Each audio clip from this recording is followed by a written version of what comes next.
ready that are ready to take their nonprofits to the next level. So if you are catching me, please hashtag live and send some love so the algorithm can send my video or this live to the ether, because then the more you engage, the better it is for this to reach other accounts. So go ahead and make sure you like this video, hashtag live, comment, introduce yourself in the comments as we go, because that's the only way I can engage with you. And if you've joined any of my master classes or workshops, we engage a lot. It's very interactive. So I'm a very interactive person. I used to be a teacher. So go ahead and drop some love in the comments if you are joining me live. So first and foremost, I want to thank you for joining me today as we talk about why some nonprofits have a hard time.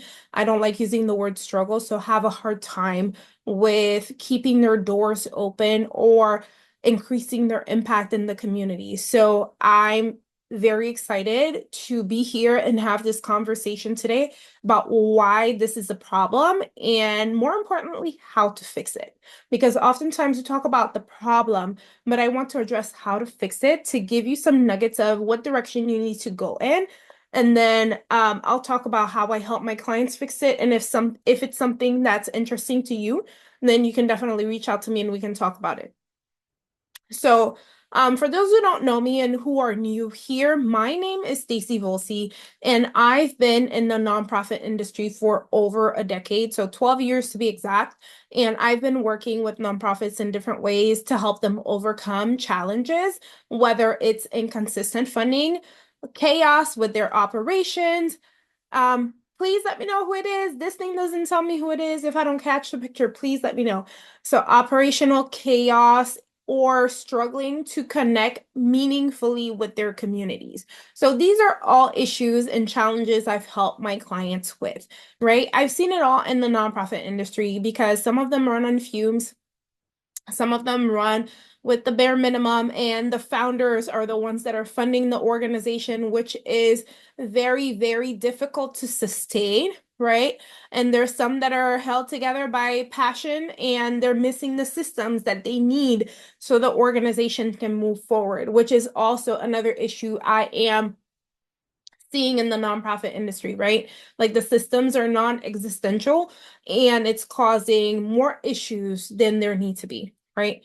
So I'm here basically today to tell you that it is possible to grow no matter how small your organization or no matter how much you think the problem is funding. There are other things that also contribute to that, okay? But it requires strategy, structure, and not only that, you need to have a shift in the way that you approach capacity building and managing your organization. Because 9 times out of 10, it's not the nonprofit or the mission, it's the leaders. Okay, because the leaders, the way they approach governing or leading the organization, it's not doing what it needs to do. It's not putting them in a place where they're actually causing significant changes internally. Okay, so internally, that's a huge issue, and we need to make sure that we're fixing the back end problems that are happening, and also that you have this shift where you realize, maybe try something new. So today, the few things I'm going to walk through that I made notes on that we're going to walk through is the common reasons that nonprofits have a tendency to hit a ceiling, right? Where maybe it's just 50K in annual revenue or 300K, because I help clients between 50K and 5 million. So like whatever ceiling that you've hit, we're going to talk about the most reasons that happens. And the other things I'm going to walk you through today are the exact strategies that I've used to help nonprofits like yours grow sustainably. We're going to talk a little bit about that as well. And 2 programs that I've created to help you and your organization implement these solutions. Okay. Now, the first thing I want to go through today is why some organizations have a hard time growing. They have a hard time with growth, internal growth, right? And We're going to dive into this a little bit more and talk about some challenges. And if it sounds familiar to you and you're catching the replay, I want you to drop a yes in the comments because I want you to understand that you are not alone in the challenges that nonprofits are experiencing. And it's time to address them head on, or you're going to cling because the problem is people are clinging to their challenges and thinking it's cute. It's not cute. You need to learn to let them go and realize that the situation that your organization is in is not the situation it should be in. And unless you take action and release that and really embrace where you could be and take action on going in that direction, you're really going to stay stuck. Okay. So we're going to talk about the first challenge is funding. Because then if you go in Facebook groups right now and there are questions that are asking nonprofits, what is the biggest challenge or struggle that your nonprofit is experiencing? 7 out of 10, because then I've been keeping track. I literally typed this question to see if anybody's asked that. Most nonprofits will say funding. And others, it will be getting volunteers, right? So the funding challenge that nonprofits are experiencing, the nonprofits that do experience that, it's because they lack a funding stream or revenue stream that is diversified, where they're stuck in a cycle that doesn't make sense. Right? A lot of them are stuck in the grant to grant cycle, and some of them have problem getting donations. So they have a funding issue that presents itself because they're not tapping into other ways to generate revenue. Because let's be honest, there are some founders that have no experience in business, no experience in entrepreneurship. They have no business acumen, and they started a nonprofit organization thinking, oh, it's a nonprofit. Just because I want to serve people, it's going to run itself and fund itself. You need business acumen to be able to do that, okay? Because then according to a 2020 report by Candid and the Center for Disaster Philanthropy, 40% of nonprofits, they report that they have cash reserves of less than 3 months. So what does that mean? And that means that 40% of nonprofits do not have enough money on their accounts to support their organization for more than 3 months. So let's think about that in terms of personal life. So in your personal life, that means basically telling you you're living paycheck to paycheck. You're living paycheck to paycheck, and if you don't get paid today, you cannot pay your bills. That's what that means. The 40% of nonprofits are stuck in a grant to grant cycle. They have no funding strategy. They have no way to diversify their revenue because they're not thinking out of the box. The people leading the organization are not thinking out of the box. They didn't audit the capacity of their organization to figure out other ways they could bring in revenue, except for the stuff that they see in some Facebook groups. No knock to people that are sharing tips and tricks on the Facebook groups, but there are more creative ways to generate revenue as a nonprofit organization as long as you are ready to explore them. And that's the thing I want to make sure that nonprofit leaders are very clear on. If you are not tapping into the other ways to generate revenue, you're going to find yourself stuck always trying to generate revenue through grants, donations, and then sponsorship is the buzzword right now. I have packages to help people get sponsorships, but those are not the only things. Those are not the only three. Those are not the only ways to generate revenue. You could sell services, right? You can offer services for a fee as long as the service that you are offering does not it doesn't veer left from your mission. Because then I know I talk about mission drift and scope creep. So it's not drifting away from your mission where you are doing something that is completely unrecognizable to people that you are serving. Because you can offer services. Let's say you serve marginalized communities, right? and this particular service that you're offering usually runs for about $300 per hour, but your nonprofit is offering it for $25 per hour or a significantly lower fee because it costs to have this service offered, but you're still offering it at a cost that is affordable.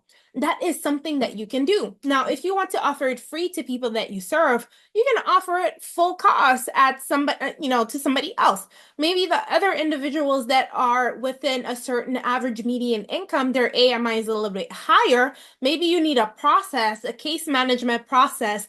If they're going for this service, they need to apply and provide some information to help you determine their cost, right?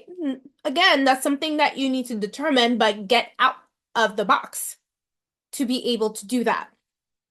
Okay, so we were talking about how nonprofits, right, stuck in a grant to grant cycle or donation to donation cycle, 40% have less than 3 months of cash reserves in the bank. And I'm gonna go back to that because I want you to think about that and realize that 3 months, that's really one unexpected expense, one missed grant, one downturn away from shutting their doors and not being able to service the people that they serve. Now, I don't know about you, as a nonprofit leader, executive, it is your obligation to serve the people that your nonprofit says they will help in the best way possible.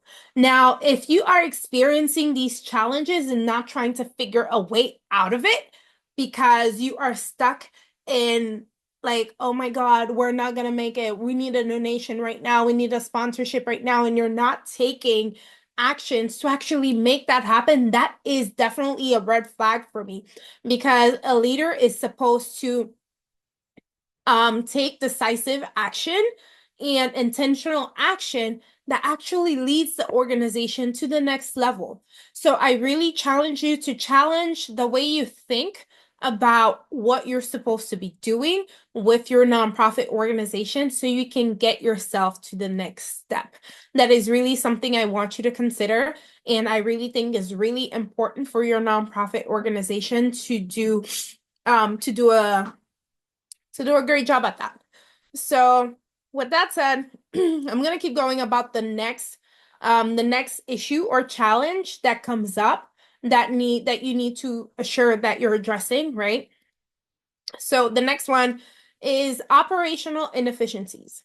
So if you're not sure what that is or what that looks like, I'm gonna talk a little bit about that. Operational efficiencies is if your organization has a standard in place, standard operating procedures, SOPs, processes in place so they can do the work that they do. Like no matter who comes in, it doesn't mean that they stop and have to train that person. They know, they have processes in place to keep going. They have processes in place to ensure that their organization is doing what it needs to do. So another reality that I want to bring up and I want to bring to your attention is that many nonprofits are losing time and money because of these inefficiencies, right? There was a study by the National Council of Nonprofits that actually showed that nonprofits wasted an average of 10 to 20% of their resources because they were disorganized with their operations. Now, I don't know about you, but 10 to 20% of money you're saying you don't have or time that you don't have is a lot. So taking the time to ensure that you have your operations and structural organization in place so you're saving money is important.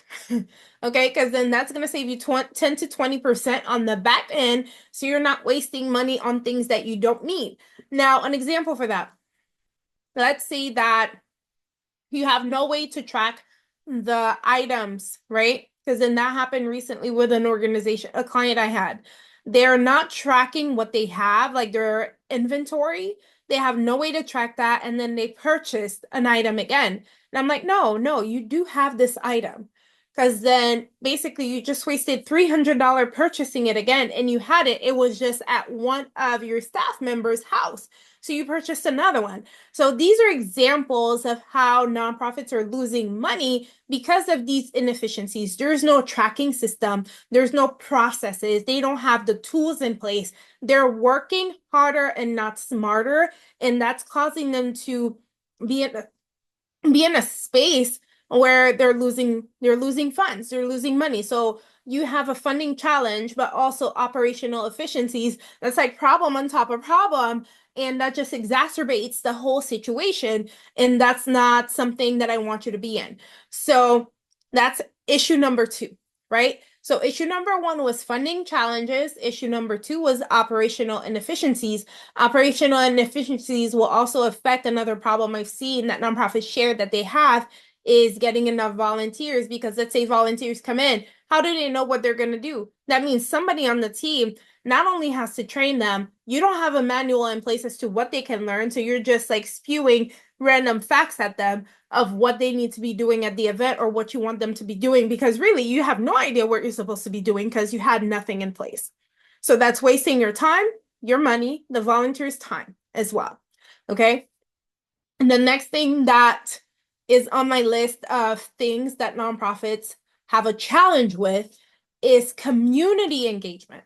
Community engagement, I have shared that it is very important for organizations that work within the community-based organizations. That's going to be a term that you hear a lot in the nonprofit space, because a lot of local governments, which is one place I also encourage nonprofit organizations to seek out contracts with and funding with, is the local governments, because community engagement, what it does for nonprofits, and enables you to become a trusted messenger. Like, hear me now and hear me clear. Trusted messengers and organizations that take their time to build community recognition and have a community engagement strategy in place will be able to secure funding in this space, because a lot of local governments or funders are going in that direction. Because one thing that's happening is that people have less trust in government and more in organizations that actually help them. So if your goal is to help your community, it behooves me why you don't have a community engagement strategy. So you need to have one in place, because that challenge should not be a problem. Because if you think clearly about it, all of them affect one another. There is a reason of the funding challenge, is because you're not doing these little things that help you avoid that bigger problem, which is funding, right? Because then funding is not the main problem. Funding is just how do you call that? It's just what shows up. It's what shows up to you, but it's not really the cause of what's happening. There are other reasons why you're having a funding issue. Yes, they want you to get grant ready, but also if you focus on building the foundation, if you have a house that doesn't have a proper foundation, what happens? It crumbles. It crumbles at the end. And hey, Danielle, how are you? I saw your picture. I know it's you. So please let me know you're here, because I saw two people. Let me know you're here. Hashtag live, so I can know who's here, because this thing here doesn't tell me who's here. All right. So yes, you need to have all these things in place so you can build on that and you don't experience the challenge, the funding challenge. Because if you don't know anybody in the community and you're saying that you are a nonprofit that's serving unhoused veterans, nobody in the community knows you. It's not only veterans that's supposed to know you. The community needs to know the work that you're doing to support the work that you do, so you can fund the impact that you make in the lives of these unhoused veterans. Because if they don't know that your organization exists, who's going to fund it? Are you going to try to get funding from the people that you're trying to serve? I hope not. If they want to support you and donate, great.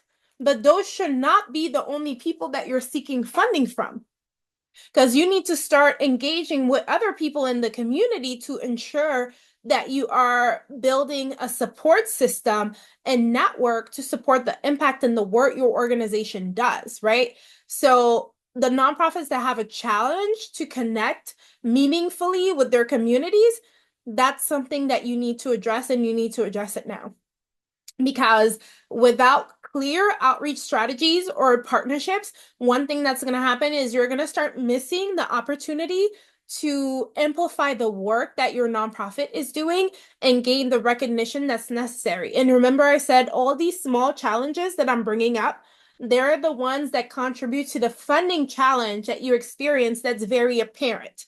Because the one you feel is a funding challenge because it hurts not to have money in your pocket and in your personal lives, and it hurts for your nonprofit not to have money on the back end. So you need to work on these little things as you're building your nonprofit organization to make sure that you are not experiencing the funding challenge. So definitely let me know if that makes sense. And if you've experienced any of these problems that I just discussed, the community engagement challenge, the operational inefficiencies, and the funding challenges, definitely drop a yes in the comment, because I want to know if you're experiencing those, and I want you to also notice that you're not the only one experiencing that.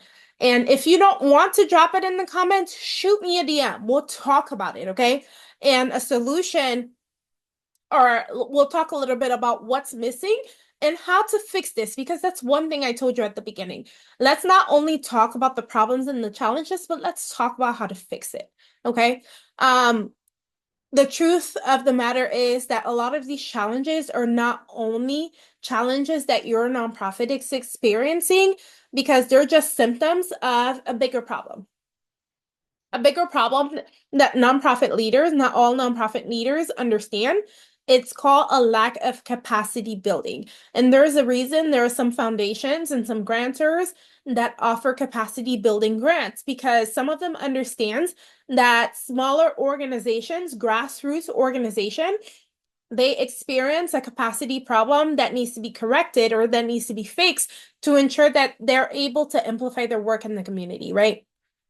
So I'm going to define capacity building a little bit for you so you can understand what it means. I know I talked about the foundation of a house before, but the way I'm going to define it, it's basically about creating internal systems, processes, and strategies that allow your nonprofit to grow. So it's how well your nonprofit is able to do the work that it says it's doing, right?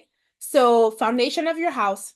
And if you don't have capacity building, which is a strong foundation, the most beautiful house, the nonprofit with the best mission, what can happen to it? It can crumble under pressure. And pressure can look like different things. It can look like not enough funding, not enough volunteers. There are different things that affect a nonprofit or a beautiful house. It can be an earthquake or hurricane or fire. So, like, think of your nonprofit as a house on a foundation, and capacity building is what strengthens that foundation. Now, the other thing is strategic planning. That's another way to fix the issues that you have. A lot of nonprofits, they operate without a clear roadmap of where they need to be going. What that means is that the resources that they have, they're not being used in the best way. They're not being allocated effectively. What strategic planning, what it does is that it ensures that every dollar that you have or that goes into your nonprofit, or every volunteer time that you have, every action that you take is aligned with your mission. It has, like, you have a goal, a vision for your nonprofit, and everything that you do has a purpose, and you have a roadmap, right? It's like trying to buy a house, but you have no plan. You're trying to buy a house, you don't know how to fix your credit, you don't know how much money you need to save, all of these things. So strategic planning is like that roadmap that you need to take your nonprofit to the next level. So to take your nonprofit to a position of sustainability, because then strategic planning is that roadmap that you need. Now, the next thing, and another way to fix it, to fix the challenges I talked about at the beginning of this video, are systems and tools, right? If you're trying to grow or scale your nonprofit and you have no structure in place, it's gonna be very difficult to grow and scale. So let's say that you want to hire more people. You have no standard operating procedures in place. You have no marketing plans. You have no engagement strategy. You bring people on board and then you tell them, I don't know what to do next. What do you think is gonna happen? How are they gonna look at you? Like, I've met nonprofits and I've met nonprofits in Sacramento. They all struggle with retention. Staff retention and hiring, they're smaller. When they hire people, it's just for a small period of time because they don't have the funds to keep them on when a grant is over. Like, I want you to listen to that. I interviewed someone who had to ask me, do you have the funds to pay me for more than a year? Because the last nonprofit I was at, after 3 months, they had to let me go because they couldn't keep me on because their grant was only for a year and they hired me at the end of the grant because they couldn't find anybody at the beginning. That is a huge problem. Because then when they came on, or when you're hiring people, do you have a procedure in place of what they need to learn? Do you have a marketing plan of like, okay, this is what we do for marketing? Or like, so you can know what you're going to be posting, because that's the other thing. You need a marketing plan to continue building recognition and things like that. Do you even have that? Do you have engagement strategies? When people come on board, this is how we engage with the community. This is what we do. We sign up for 4 events per month to ensure a nonprofit is also among the public, you know, these things. These are systems and tools that you need to have in place. And they're nice to have for your nonprofit to ensure that it's fixing the challenges we talked about at the beginning of this video. Like the challenges, if you're coming in just now, the challenges included funding challenges, operational inefficiencies, and community engagement challenges. And ways to fix it, what we were talking about was capacity building, strategic planning, and having systems and tools. So these 3 things are ways for your nonprofit to fix the underlying issues that it has. Because then just looking at free posts telling you to get grant ready and just making sure you have the documents on the back end, great. But then what happens when the grant or the funder, the application, the request for proposal is asking you to submit data on the impact that you've been having on the community? What are you going to say? Because you've been so busy trying to get papers together. Did you really engage with the community? Have you been tracking? Have you been keeping metrics? Have you been doing all of that? All of those things are things that you could have identified through strategic planning and systems and tool, making sure that you have all of those on the back end. Okay.